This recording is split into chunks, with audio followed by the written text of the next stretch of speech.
At the end of your feelings is nothing, but at the end of every principle is a promise. Behind your little feelings, it might not be absolutely nothing at the end of your little feelings, but behind every principle is a promise. And some of you in your life, the reason why you're not at your goal right now, because you're just all about your feelings. You're all on your feelings. You don't feel like waking up. So who does? Every day you say no to your dreams, you might be pushing your dreams back a whole 6 months, a whole year. That one single day, that one day you didn't get up could have pushed your stuff back I don't know how long. Wonder what would happen to your life. Now think about it a minute. There's a lot of things you could take from me and I could make it. You could take my suit, I got another one. You could take my car, I could get another one. You could take my house, I could get another house. But when you take my time, you have taken something from me that is totally irreplaceable. We take all kind of classes for money management. We know how to manage our money. We know how to repair our houses. We're working on our hair and our bodies and all of this kind of stuff. We do everything except the most important thing is to value our time. It takes time to be creative. If you had time, you would be creative. But in the absence of time and with busyness and clutter and the phone ring, y'all got music playing on your phone, all kinds of stuff. And no matter what kind of song you put on it, after a while, you hate to hear it because every time you hear that sound, you know it's somebody else wanting something else from you that's taking you away from what you are gifted and created. If you want to make your dream become reality, the people that are running at their dreams know that it's possible that you can live your dream. That it's necessary, that you're relentless, that you have a plan of action, that you are creative. The people that are living their dream are finding winners to attach themselves to.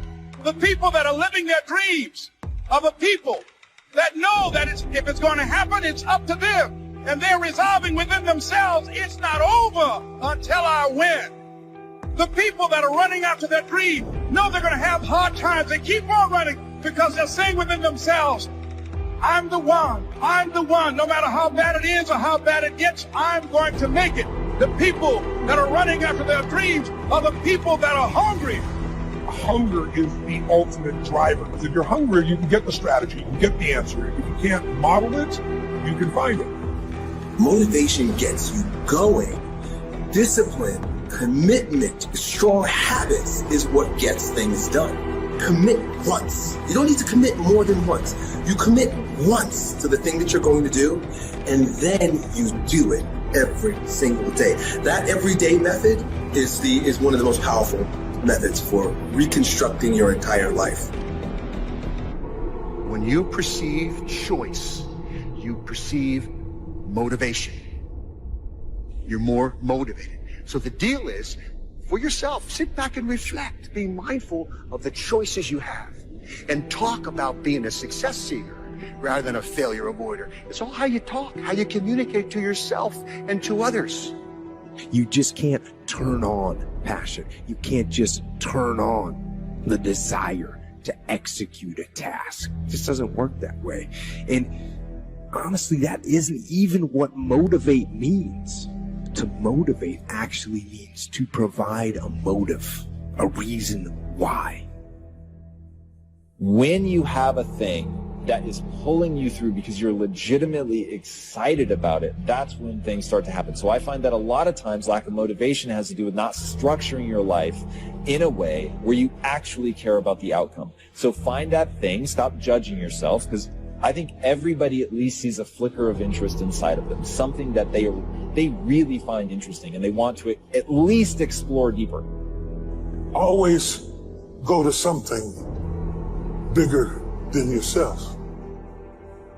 I'm wondering if you've been defeated because you have been giving yourself wholly to something that was too small to hold you.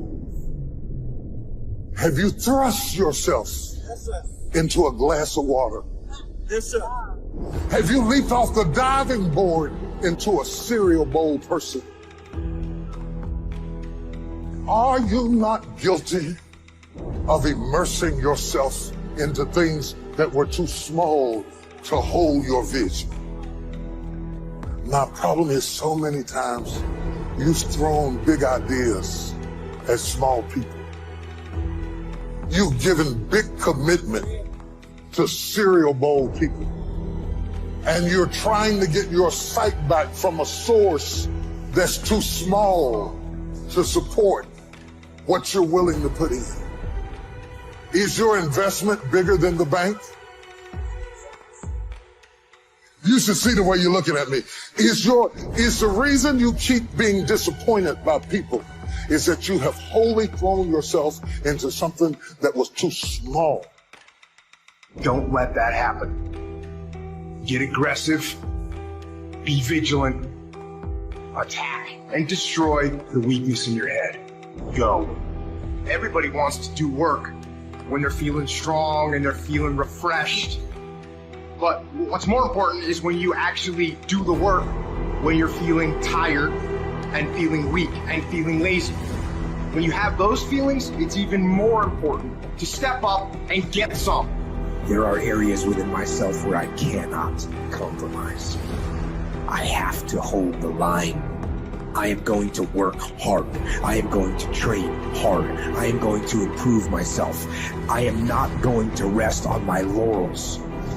I am going to own my mistakes and confront them. I am going to face my demons. I'm not going to give up or give out or give in. I am going to stand. I am going to maintain my self-discipline. There will be no compromise. Not now, not ever. Turn your wounds into wisdom. You will be wounded many times in your life. You'll make mistakes. Some people will call them failures. But I have learned that failure is really God's way of saying, excuse me, you're moving in the wrong direction. Real work is to figure out where your power base is and to work on the alignment of your personality, your gifts that you have to give, with the real reason why you're here. That's the number one thing you have to do, is to work on yourself and to fill yourself up and keep your cup full. Keep yourself full. Now, I used to be afraid of that. I used to be afraid, particularly from people who say, oh, she's so full of herself. She's so full of herself. And now I embrace it. I consider it a compliment that I am full of myself, because only when you're full, I'm overflowing, my cup runneth over. I have so much to offer and so much to give. And I am not afraid of honoring myself. You know, it's miraculous when you think about it. We are busier than any other generation we have seen in the last 300 to 400 years. We are so busy. We are busier than a one-arm wallpaper hanger. We're just busy. You'll get it later. Don't worry about it. It'll hit you in a minute. We are just as busy as we can be, and we think because we're busy, we're effective. But I want you to challenge your schedule for a minute and ask yourself, are you really being effective, or is your life cluttered with all kinds of stuff that demands you and drains you and taxes you and stops you from being your highest and best self? And are you substituting busyness and all the chaos that goes along with busyness from being effective?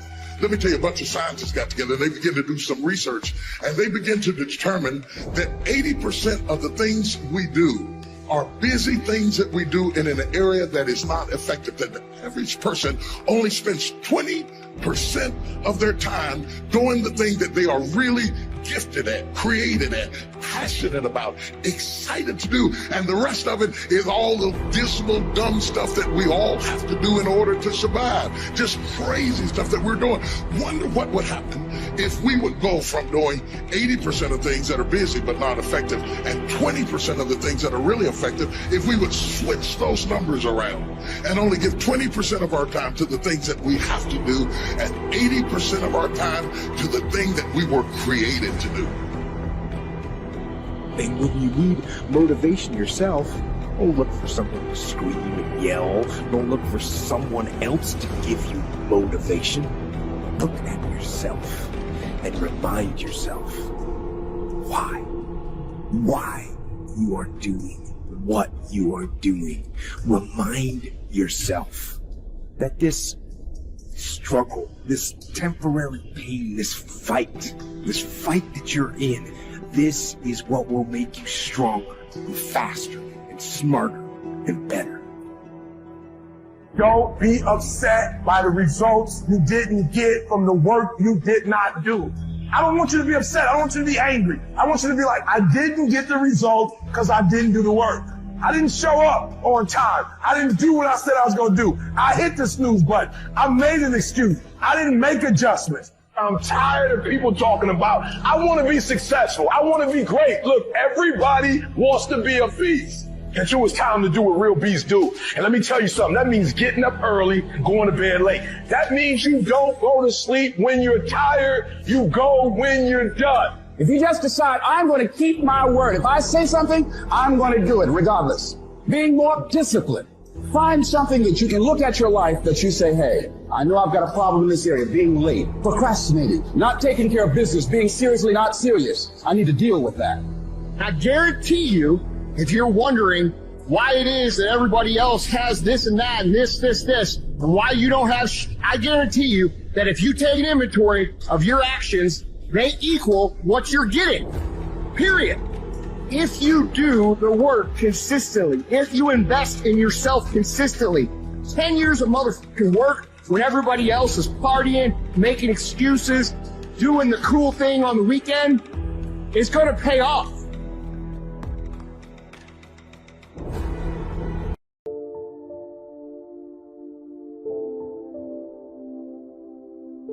How come you made it? The rest of them didn't make it. We don't know what that mystery is. Some people turned it down. Some people said it cost much. Some people said it's going to take too much time. Some people are too busy, right? A lot of different excuses why some are inspired to take advantage of something that comes to town. Others pass it up. We don't know the mystery to that. Here's what I call it. Mysteries of the mind. And I just leave it at that. Some things I don't try to figure out. I take the simple approach now, right? Some people do and some people don't. I mean, that's about as profound as my philosophy is. Some buy and some don't buy. Some go for it and some don't. Some change and some don't. And if you've been around for a while, you can usually work out the numbers, right? Out of 10, 3 do, 7 don't. Whatever business you're involved in, pretty soon you got this ratio going. The ones that do, the ones that don't. You say, well, why don't the ones that don't? How come they don't? We don't know. I just leave it as a mystery. I used to try to understand all that. I just take the simple approach. The guy says, this happens to me, this happens to me, this goes wrong for me, and all this stuff goes wrong for me. How come all this stuff happens to me? I say, I don't know, it beats me. The best I've been able to figure out is those kind of things always happen to people like you. I mean, right?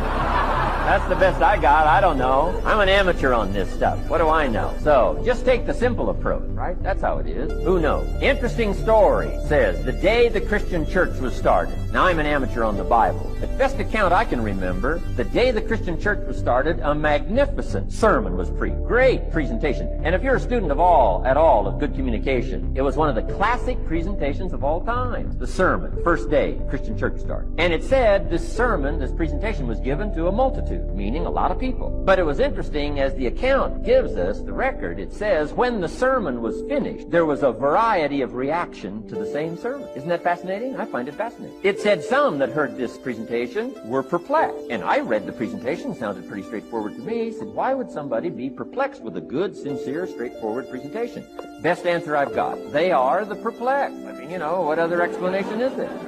It doesn't matter who's preaching. Right? It said some that heard this presentation mocked and laughed, made fun of the presentation. I thought, hey, this looks pretty sincere to me. If you give a sincere, honest presentation, why would somebody mock and laugh? Easy explanation. They are the mockers and the laughers. What else would you expect them to do, right? I used to try to straighten all that out. Say, well, they shouldn't do that. I don't do that anymore. I've got peace of mind now. I can sleep like a baby, not try to straighten all this stuff out.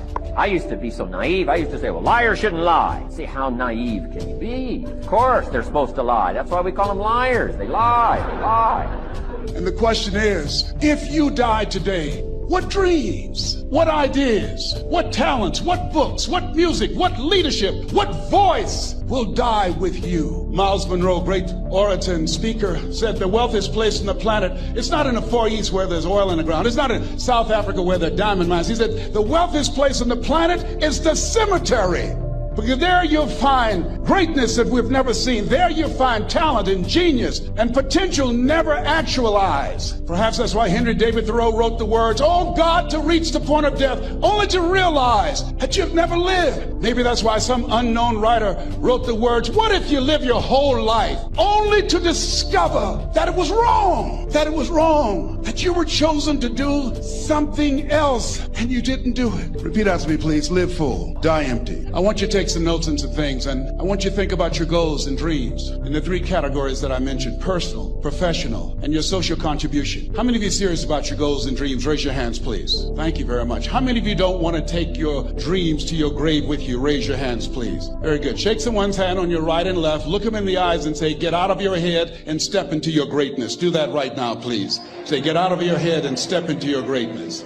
I want you to write this down. Let us say together, as you think about your goals and dreams, let us say together, "It's possible," together, please. Yes, write that down. See, ladies and gentlemen, as an entrepreneur, I've been an entrepreneur for 20 years. It's my 21st year. I could have been speaking and training for 34 years. But for 14 years, I was living in my head. For 14 years, I stopped myself. For 14 years, I used to go see Zig Ziglar, that I considered the #1 motivational speaker on the planet. Zig Ziglar and Tony Robbins, they're the best on the planet. Bob Proctor, they're the best on the planet. Jack Canfield, Mark Victor Hansen, T. Harv Eckert. I would go and see them, and then I would leave, and my conversation with myself was, my heart would say, "I can do that." And then my mind would ask, how? How would you do that, Les Brown? I'm a really goofy dude. And if you left me to my own devices, I'd lay around watching Jerry Springer, eating Cheetos all day long. I like that. I'm lazy. People always ask my wife, "What's it like to be with my lad? He's always maxing out." She's like, "It's not really that big of a deal," right? Like, he's got a lot of routines and disciplines that because I met my wife when I was 5. So I'm 50 next month. I've known her 45 years. We're sick of each other, I'm gonna be honest with you. But no, I'm kidding. She's hot as hell. If you've seen her too, you'd be like, "Dude, I thought you closed her when you had money." No, I closed her when I was broke. So, but let me give you an idea of who I am. Can we put that thing up on the screen? Y'all need to see something. Where's that clicker at? It's on one of these 2 tables. Well, probably I picked the wrong one. Thank you. All right, who am I really? I've always wanted to be somebody. Anybody relate to that? Say yes or no. I mean, like, I need to be somebody. I don't want to be. There's a bunch of jokers want to be somebody. I need to be somebody, right? Are you like that or not? Like, see, the separator I've always found, whether it's Brady or I've had Nicholson on my show, Tony Robbins, whoever the heck you've seen on my show before, the guy Randolph who founded Netflix, the separator's like, they need it. I need it. I needed to be somebody. I wasn't playing with my life. When I was 30 years old, I had my first heart attack. My uncle, I'm Italian, in my family, kind of your godfather's a big deal. My dad's brother died at 50 of a massive heart attack, and I look just like him. So I've always not played with my life. So I might not be the fastest, the strongest, the smartest, none of that crap, but I will outwork your ass, and I flat out want it more than you. And if you're that type of a dude, I'm going to show you how you can win. I'm going to give you some of the exact things I did. I don't care if you're 65 years old or 25 years old in this room. One of my companies, I just promoted a 74-year-old dude who's had 2 strokes, went from nothing to start with us bankrupt, making $2 million a year right now. So I don't care what your age is. But I've always wanted to be somebody. You probably heard that term, fake it till you make it. Any of you ever done that before? Okay, some of you may know this, but Lee wanted me to tell you this. I'm the ultimate fake it till you make it. When I told you where I was a goober and you see me, I just bought Larry Ellison's Global Express jet. Guy runs a little company called Oracle, 5th richest dude in the world. I own his jet now. I'm a brag. You know the reason I flew commercial here? Because I'm fixing the shower on my own jet. I just wanted to say that out loud. I got a shower on my damn jet. Right? Like, think about that crap.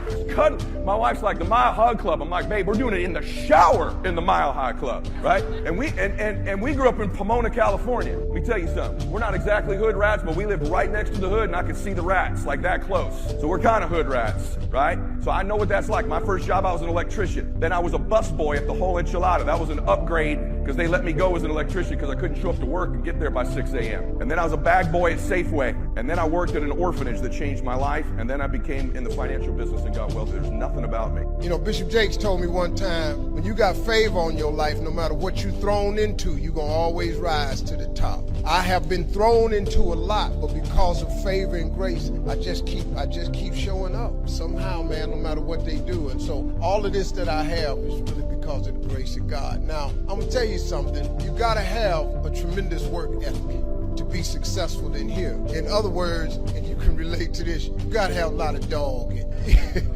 You really do, man, if you want to be successful, because it's going to be a lot of trying times. So you have to have a tremendous work ethic. But you got to have faith. Faith without works is dead. You hear it all the time. You go to church and you learn all these scriptures, but then you don't apply none of them to your life. You're looking at a man who has made the simple application of 3 or 4 scriptures and maxed them out to get here. I maxed out 3, 4 scriptures to get here. I kid you not. I'll share them with you if you want to hear about them, but I maxed out 3, 4 scriptures to get here. I'd love to tell you I'm the funniest person ever lived, but I ain't. Richard Pryor got that. I'd love to tell you I'm the greatest entertainer, but I ain't. Michael Jackson was that. I got all that, but they gone. So I probably am.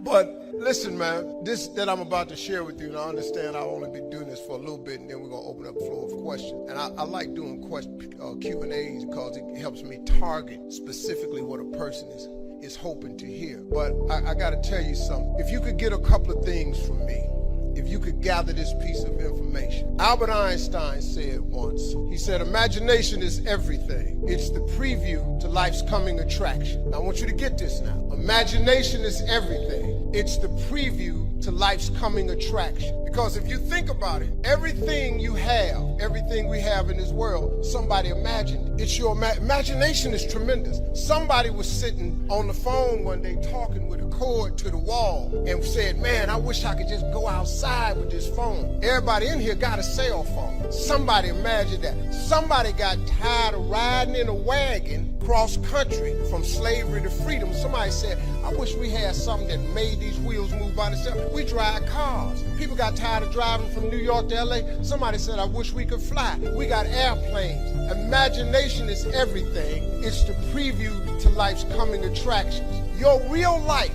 the one God really got for you, is in your imagination.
In 6 years, you'll be explaining instead of celebrating. Having some ragged list like I had, reasons for not doing well, pennies in my pocket. Could, should, don't, disaster. And if you'll just start the process of change, could, should, and will, you can start this whole process. And if you will, then put it into action. The miracle belongs to you. Jesus said to his disciple, it'll be simple. Go fishing, and the first fish you catch, look in his mouth. Peter said, okay. He was used to strange things happening in this relationship. Peter goes fishing, catches the first fish, looks in his mouth. Guess what's in the fish's mouth? Coin. Peter says, wow, coins.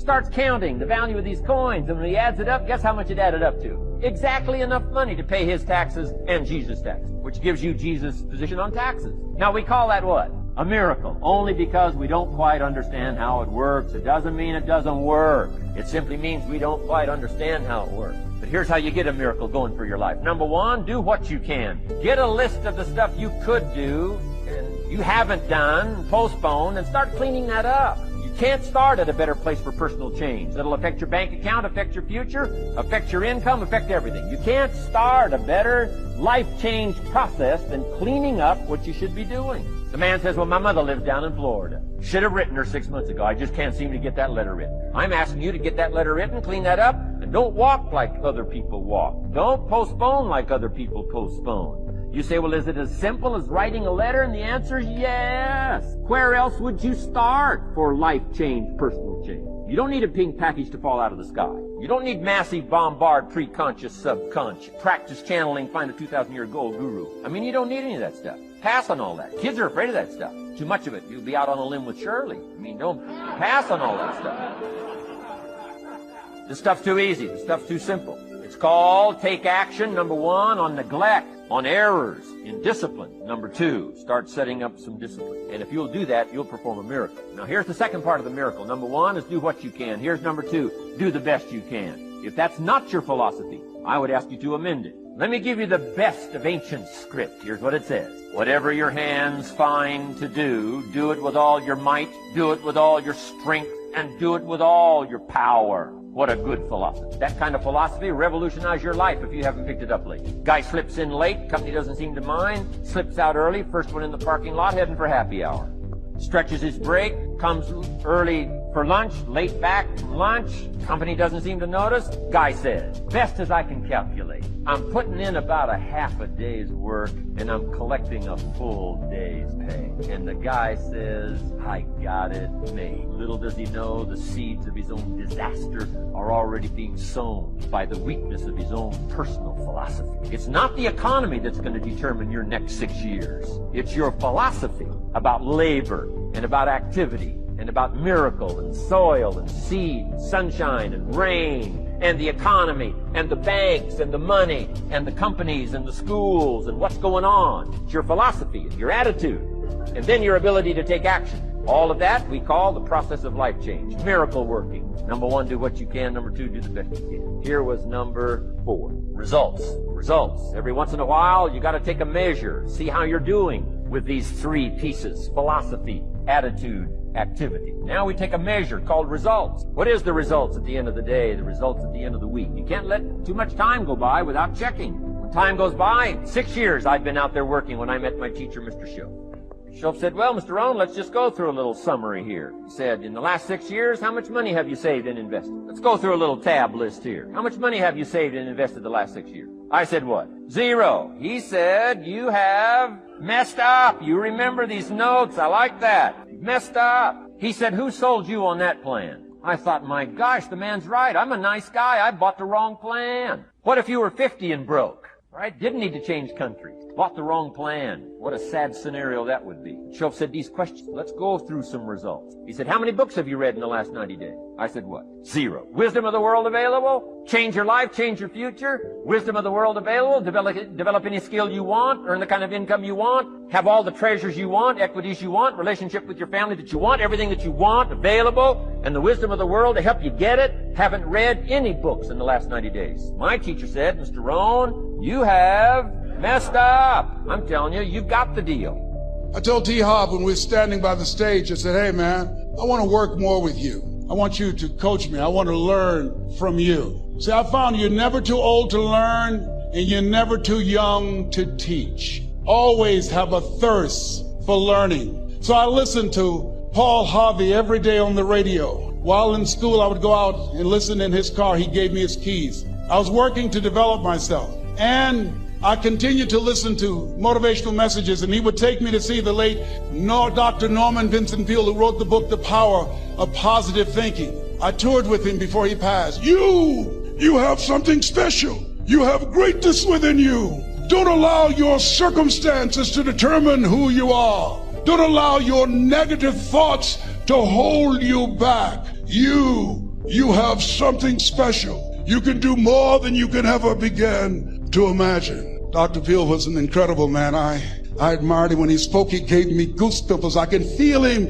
in my heart. And I never forget, we were coming back to the school, and Mr. Washington said, Mr. Brown, yes, sir. When Dr. Peale spoke, you didn't move. When he spoke, you were hanging on every word. When he spoke, we didn't have to tell you to sit down and be quiet. Why? I said, sir, I could feel him when he talked. I felt like he was talking to me, sir. He said, he was. I said, but he doesn't know me, but he was speaking to you. Did you feel him in your heart? I said, yes, sir. He said, most people feel him in their head. If you felt him in your heart, he said, listen to him, son. Follow him, learn from him.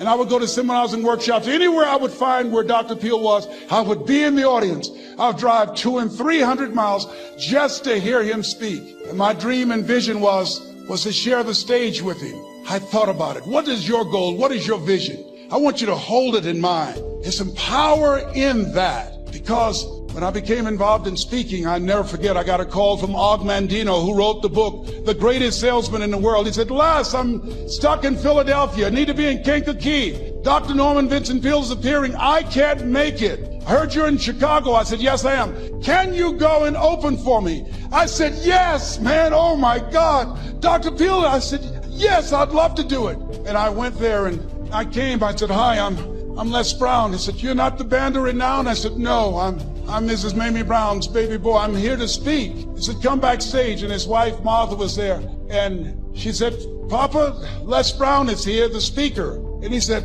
Les Brown, shoot for the moon. Because even if you miss, you'll land among the stars. I said, sir, that's my quote. I wrote you. When I was in the 11th grade, I was a part of a special education class project. That's my quote. He said, I know. I end all my speeches with that quote. And Dr. Peale had a great sense of humor. A young man was backstage, and I had so many questions to ask him, and my mind froze up, and the young guy said, Dr. Peale, how old are you? And he was up in age. He said, Sonny, I'm 92. The young man looked at him and said, I don't know if I want to live to get 92. He said, that's because you've never been 91. So my dad's drinking was the ultimate blessing in my life, even though it was terrible as a child. So my dad got sober and became my best friend. It was really cool. I watched my dad have two lives. I watched the first 40 years of his life. My dad was a good man, just like a lot of you are, but living a bad way. Drinking, running around, probably doing all the stuff that comes with doing that. And then he got sober. And I watched him change his life. My dad's a humble man, and I didn't know this. My dad's sobriety was interesting. Just gonna tell you this really quickly. My dad got sober, ironically, because he used to go to Hollywood to drink. So my dad went to an AA meeting where it was all famous people. But we lived 2 hours from there, which was the hood. So my dad would go to AA meetings in Hollywood with, matter of fact, my dad's sponsor in AA is a very famous actor. And then my dad would come to the hood where we grew up and go to his AA meetings. And so my dad ended up, I didn't know this, but my dad for years helped people get sober quietly. 2 o'clock in the morning, a text, a lunch, a breakfast, anything he could ever do to just help another human being change their life. I never knew it because he would never tell me, didn't brag about it. When my dad died, he requested no funeral. Didn't want anybody talking about him. Plus it was COVID, but for years he didn't want one. But I got a call from the AA meeting my dad went to, and the guy said, we'd just like to honor your dad at a park. There'll be like 8 or 10 of us there. Would you come? I said, no, I'm not doing that. My dad said no. My wife said, you should just go. It's gonna be 10 people. I show up to this park, hundreds of people showed up. And they got up and said, we're here today to honor Ed Milet. It's my own name. First dude walks up, he says, my name's Jerry. 34 years ago, Ed Milet changed my life. I walked into a meeting, I had no hope, I thought I was gonna die. This man grabs me and says, hey, let's have breakfast tomorrow morning. And he tells his story. Next guy gets up, big old Samoan dude, said I was incarcerated for 15 years. My best friend's Ed Milet. He changed my life. Took every call, calls me every day, loves me, cares about me. Next guy gets up, very, very famous actor. Ed Milet changed my life. I came to a meeting 17 years ago. I can't tell you how many phone calls I get from him, how many meetings we've had, how many times he's driven to see me when I was going to use again, driven hours and hours. One time he drove to Sacramento, drove 7 straight hours to see me because I thought I was going to use. He said, I'll be there in a minute. 7 hours later, my dad showed up. And I watched this whole meeting of these people just parading through about how my dad changed their life. And my dad had lung cancer and a really bad form of tumors wrapped all around his organs. And so my dad fought this for like 9 years. And the last time he went into the hospital, my dad finally called me and said, I want you to come get me. Except he didn't talk like that. My dad was down to about 10 breaths a minute. So my dad's voice was my voice. In fact, if you called his phone number right now, that voicemail's still on there, my dad's voice. But my dad would talk like this in the hospital.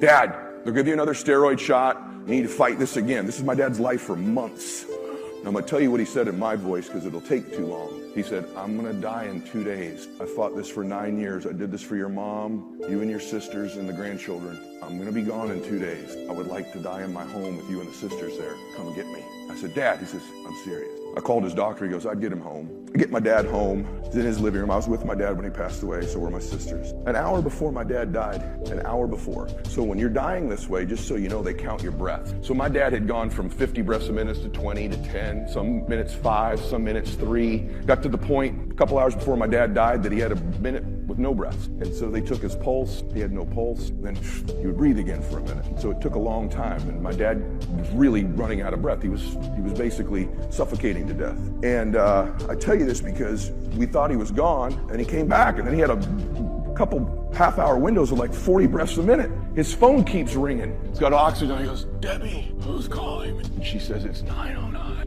Answer it. My dad's got 2 hours left. Answer it. She says, no, I'm not answering it. He says, grab it. He knew who it was, and he knew that was someone who needed him. And my mother handed him the phone on morphine, drooling, oxygen, pulls it out. You can. And I watched him for 20 minutes. 20 minutes. My dad talked this dude off the ledge and changed his life. Bernardo was the last speaker at that service I went to a week later. So in my dad's last minutes of his life, my dad was still changing people's lives, was still making a difference in the world. The reason I tell you that story is not to applaud for my dad. I tell you that story because who are you when no one's watching? Who are you when there's no incentive for you? My dad doesn't get any credit for that. He had no idea I was going to tell this story. In fact, he'd be embarrassed if I did. Who are you when nobody's watching? What's the real difference you make in the world? See, the reason I know I talk like this, I've been at every economic level there is. Because my father was rough, man. Let me tell you a story. I was in college. My father didn't help me. I got in real bad trouble one time. I called home. I said, Dad, I need some money. All right. So 4 days later, in the mail, an envelope came. It had 2 index cards so you couldn't see the money. When I opened it up, it had a note on the index card, and it was $5 bill. I pulled it out, saw the $5. The note said, this shit gonna have to stop. 4 times. That's what the note said, though. You would lose effect if I did not read you what my daddy wrote. And my daddy dead, so I think that's a free will. Just let me have it. That's how my father was. I'ma support you just enough, keep him dying. This enough to buy a sandwich and some water so you can live on to the next crisis. So I've been at every eco level. I know what it's like to thousand. So when I tell you what the 100 feel like, see, and enjoy the ride along the way. Quit waiting until you're a millionaire to celebrate. There's joy in the journey. Listen to me. If you was making $50,000 and you now make $100,000, that should be a mini celebration in your life. When you go from $100,000 to $250,000, that should be another mini celebration in your life. You got to buy some stuff to reward you along the way. There's joy in the journey. You don't have to wait till you're a millionaire. I want to be a billionaire. I really do. Because there's 3 black billionaires: Oprah Winfrey, Michael Jordan, and Robert Smith. I didn't research it. You know, I researched because that's where I want to go. Well, Steve, why you want to have a billion? Because they printing the money. There's joy in where I'm at right now. Oh, please understand I'm cool. But if I could get $1 billion though. See, Brother Blue has went with me, has traveled up to Washington, D.C. to Dr. Ben Carson at HUD. Well, let's talk about that for a second. I done had some things happen to me, man. President Obama's transition team. I was getting off a plane one day. Assistant called and said, Steve, President Obama's transition team. President Obama and I were friends. I've interviewed, he's been on my talk show. I've been to the White House and interviewed him. He's been on my radio show more than anybody's show. I go to their parties. We friends. So his transition team called me around the 9th of January and said, Steve, the president feels like it's important that we sit down and have a conversation with this new administration to see if there's something to work out. Not President Obama, just his transition team. from White House. I said, okay, cool. Next thing I know, the Trump administration transition team gets in touch with the Obama transition team. My name come up. So on January 13th, they asked me to come to Trump Tower to meet with Donald Trump. Now, the hell I call it, the sheer misery for making that decision. I've been so many coons, Uncle Tom, sellouts. I was stunned. I mean, the brutality of what happened to me on social media behind visiting that man in Trump Towers, it was alarming. But I'm sitting up in here and I'm trying to figure out, because you don't know, so since you don't know, here come the hate. Uncle Tom, sellout, Coon, Steve Harvey, shoe shiner, celebrity friends I thought I was really cool with, coming out talking about he ought to know better. Ooh, what the hell wrong with him? Whoa, whoa, whoa, whoa, whoa. If President Obama, the current president, and the incoming president say they won't talk to you, which one of you ain't going up there? Just raise your hand if you wouldn't go, so I can see how stupid you are. Just go ahead. I just want to see. This is what I be really wanting to say. See, I can't say none of this in front of another group, but since it's us in here, oh, I've been wanting to say this since January 13th. You better believe this right here. I've been waiting on the right crowd. Well, I'm in front of a bunch of friends right now, so see, I can say this because I'm around a bunch of friends. You understand? Friendship is essential to the soul. You can live without your father. You can live without a relative. You can make it without your mama. You can't live in this world without a friend. Friendship is essential to the soul. Oh, Philly supas. That's friendship is essential to the soul. Yeah, I've been waiting on this. I'm glad Ricky Lewis asked to come.